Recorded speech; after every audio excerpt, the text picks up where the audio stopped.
Hola mis amigos, ¿cómo están? Bueno, les traigo clasificación de articulaciones, que es un tema que se presta a cierta controversia. Vamos a verlo.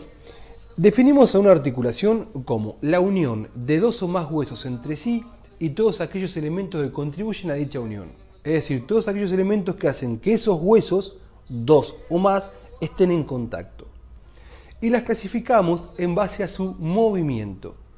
De esta manera encontramos articulaciones que son completamente inmóviles y que se denominan sinartrosis, algunas que son medianamente móviles y son las anfiartrosis, el ejemplo típico son los cuerpos vertebrales entre sí, y aquellas que son muy móviles o diartrosis.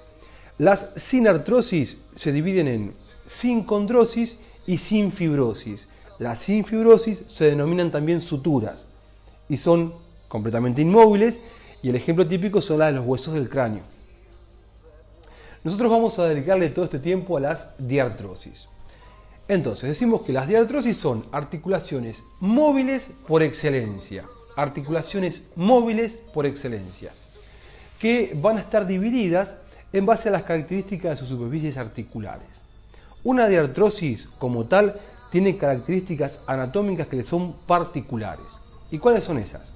Primero, que tiene superficies articulares que son lisas, es decir, las superficies articulares, los huesos que se tocan entre sí, la parte del hueso que se toca, que eso es la superficie articular, son lisas, no tienen ni una rugosidad. Y son lisas para evitar la fricción. A su vez, aparte de ser lisas, una segunda característica es que están recubiertas por fibrocartílago hialino. Acá lo ven en celeste. ¿Para qué? Para disminuir aún más la fricción.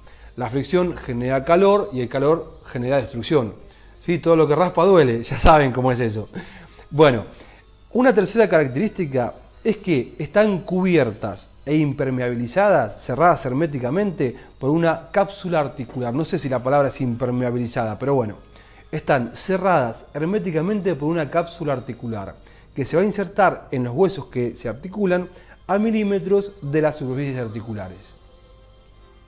Una cuarta característica es que esta cápsula va a estar tapizada internamente por una membrana sinovial.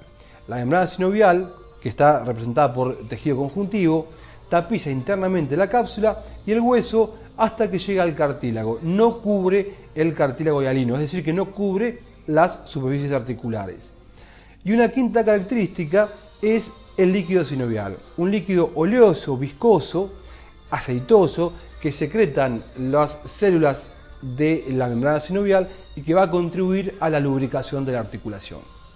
Como quinta característica tenemos elementos de coaptación. Cuando las superficies articulares no articulan perfectamente, una más grande, una más chica, una más convexa, otra más cóncava, que lo que debería ser, existen elementos que ayudan a una perfecta coaptación. El ejemplo típico es el rodete glenoideo de la articulación escapulohumeral. Entonces, los elementos de coaptación pueden ser rodetes, manguitos o meniscos.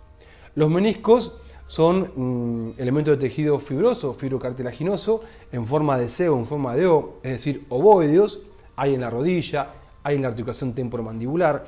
Y los manguitos es lo mismo, pero son cuadriláteros, como almohadillas. El ejemplo típico es la articulación esternocondrocostoclavicular. Y una séptima característica de las diartrosis es que presentan ligamentos que refuerzan externamente la cápsula y mantienen más aún la unión.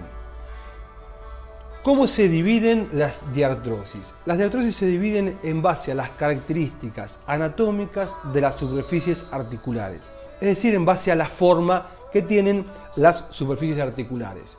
Y de esta manera encontramos 6 tipos, que son enartrosis, donde las superficies articulares corresponden a segmentos de esfera. Después tenemos las artrodias, donde son planas. Después tenemos las troclares, donde son poleas.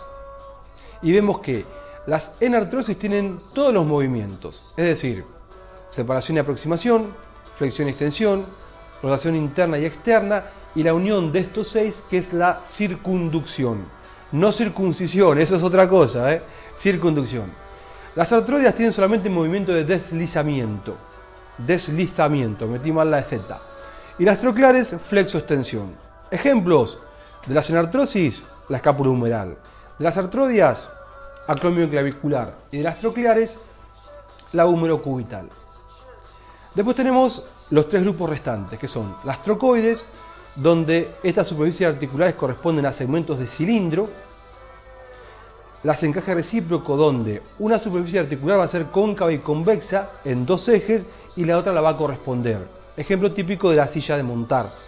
Y por último tenemos las condilias, donde son ovoideas. ¿Qué movimientos tienen estas? Las trocoides tienen movimientos de rotación interna y externa. Las de silla de montar tienen separación y aproximación y flexión y extensión. Y las condilias tienen movimientos de separación y aproximación y de flexo-extensión. Ejemplos de la trocoides, la radiocubital superior.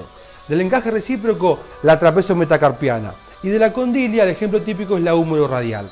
¿Sí? Bueno, espero que les haya servido. Este es el Lacra de Martín y nos vemos pronto. Hasta luego.